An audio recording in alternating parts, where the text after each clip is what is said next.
Brothers home சேனலின் தினமொரு ஹதீஸ் டே 8. அஸ்ஸலாமு அலைக்கும் வரஹ்மத்துல்லாஹி வபரகாத்துஹு. அவுது பில்லாஹி ஷைத்தானிர் ரஜீம். பிஸ்மில்லாஹிர் ரஹ்மானிர் ரஹீம். அத்தியாயம் 2, இறை நம்பிக்கை ஈமான். ஸஹீஹுல் புகாரி பாகம் 1.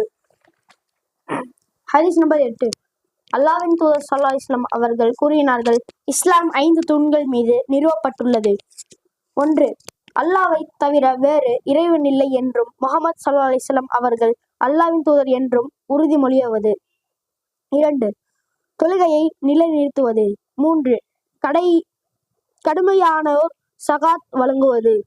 4. இயன்றோர் இறை இல்லம் காபா சென்று ஹஜ் செய்வது. 5. ரமலானின் நோன்பு நோற்பது. இதை இப்னு உமர் ரலி அவர்கள் அறிவிக்கிறார்கள். இறை நம்பிக்கைக்குரிய செயல்கள்.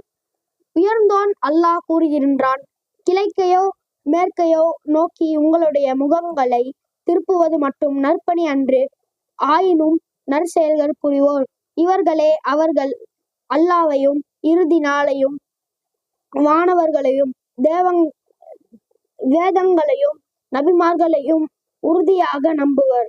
தமக்கு விருப்பமாக இருக்கும் செல்வத்தை உறவினர்கள், அனாதைகள், ஏழைகள், வழிப்போக்கர்கள், யாசகர்கள் ஆகியோருக்கும் கடன் மற்றும் அடிமை விலங்கில் சிக்குண்டவர்களிடம் விஷயத்தையும் வழங்குவர். மேலும் அவர்கள் தொழுகையை நிலைநிறுத்தி ஸகாத்தை கொடுத்து வருவர். இன்னும் வாக்குறுதி அளித்தால் தம் வாக்குறுதிகளை அவர்கள் நிறைவேற்றுவர்.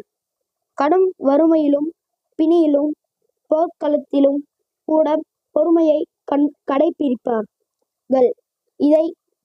இத்தகையோரே உண்மையாளர்கள். அவர்கள்தான் இரையச்சமுடையோர். அல்லாஹ் கூறுகின்றான், இறை நம்பிக்கையாளர்கள் வெற்றி அடைந்துவிட்டனர். அவர்கள் தமது தொழுகையில் உள்ளச்சம் உடையவர்களாக இருப்பார்கள். வீணானவற்றிலிருந்து விலகியிருப்பார்கள். 23வது அத்தியாயம் 1-11 வசனங்கள். அஸ்ஸலாமு அலைக்கும் வரஹ்மத்துல்லாஹி வபரகாத்துஹு.